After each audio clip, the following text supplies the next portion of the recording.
പാലക്കാട് കഴിഞ്ഞ ദിവസം പിടിച്ചത് അന്താരാഷ്ട്ര മാർക്കറ്റിൽ 1.5 കോടി രൂപ വില വരുന്ന ലഹരി വസ്തുക്കളെന്ന് ജില്ലാ പോലീസ് മേധാവി അബ്ദുൾ റാഷി IPS. മുഖ്യപ്രതി സലീം സമാനമായ നിരവധി കേസുകളിൽ പ്രതിയാണ്. കസ്റ്റഡിയിലുള്ള സലീമിന്റെ അറസ്റ്റ് രേഖപ്പെടുത്തിയതായും ഇയാളുടെ പക്കലുള്ള BMW കാർ പിടിച്ചെടുത്തതായും അദ്ദേഹം പറഞ്ഞു. കഴിഞ്ഞ ദിവസം പുലർച്ചെ 2 മണിയോടെ ഒലവക്കോട് നിന്നാണ് MDMA-യും കൊക്കൈനും ഉൾപ്പെടെയുള്ള ലഹരി വസ്തുക്കൾ പാലക്കാട് നോർത്ത് പോലീസ് പിടിച്ചെടുത്തത്. സംഭവത്തിൽ ദമ്പതികളും ഇവരുടെ സുഹൃത്തും ഉൾപ്പെടെ 3 പേർ പോലീസിന്റെ പിടിയിലായിരുന്നു.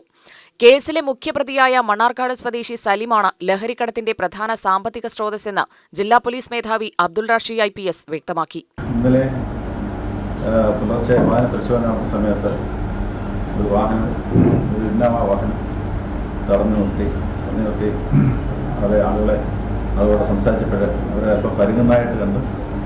അപ്പോൾ കൂടുതൽ ചോദിച്ചപ്പോഴേ പരസ്പരമായിട്ട് കാര്യങ്ങളൊക്കെ പറഞ്ഞു.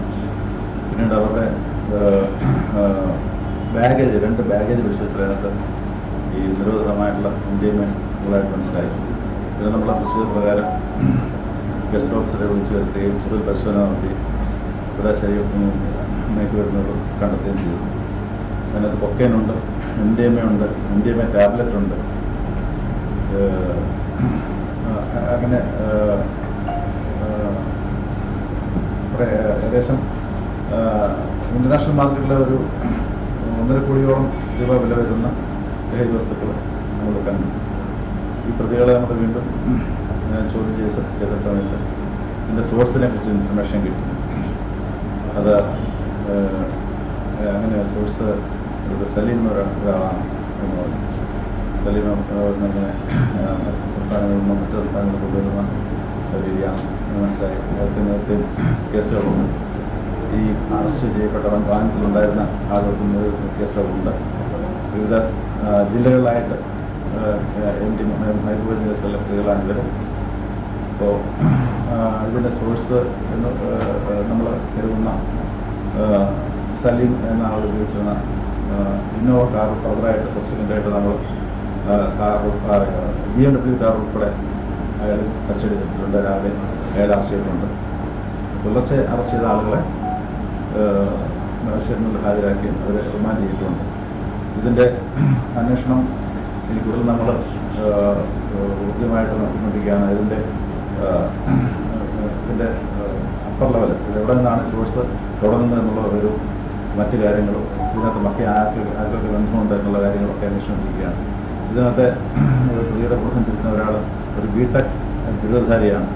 അയാൾക്ക് ഈ ടെക്നോളജിക്കലായിട്ടുള്ള ഇൻഫർമേഷനൊക്കെ ഉള്ളതുകൊണ്ട് അത്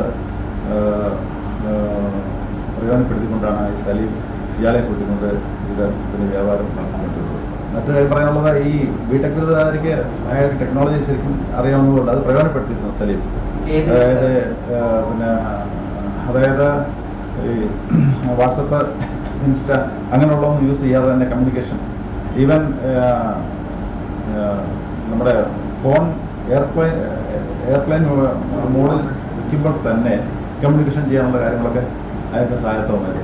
അപ്പോൾ അതൊക്കെ ഇതിലേക്ക് അവരെ ഈ ട്രാൻസ്പോർട്ടേഷൻ്റെ ഭാഗമായിട്ട് അവർ പ്രയോജനപ്പെടുത്തി. എന്തായാലും കൂടുതൽ അന്വേഷണങ്ങൾ നടത്തുകയാണ്.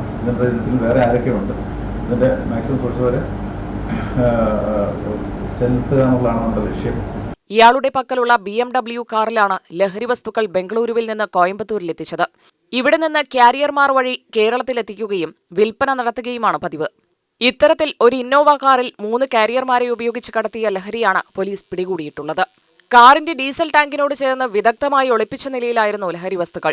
പാലക്കാട് വഴി മലപ്പുറത്തേക്ക് എത്തിക്കാനുള്ള ശ്രമത്തിനിടെയാണ് ഒലവക്കോട് നിന്ന് പിടിയിലാവുന്നത്.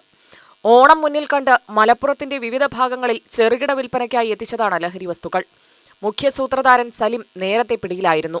ഇയാൾ കാരിയർമാരെ പാലക്കാട്ടേക്ക് അയച്ച ശേഷം മറ്റൊരു വാഹനത്തിൽ പാലക്കാട്ടേക്ക് വരുന്നതിനിടെയാണ് പിടിയിലാവുന്നത്.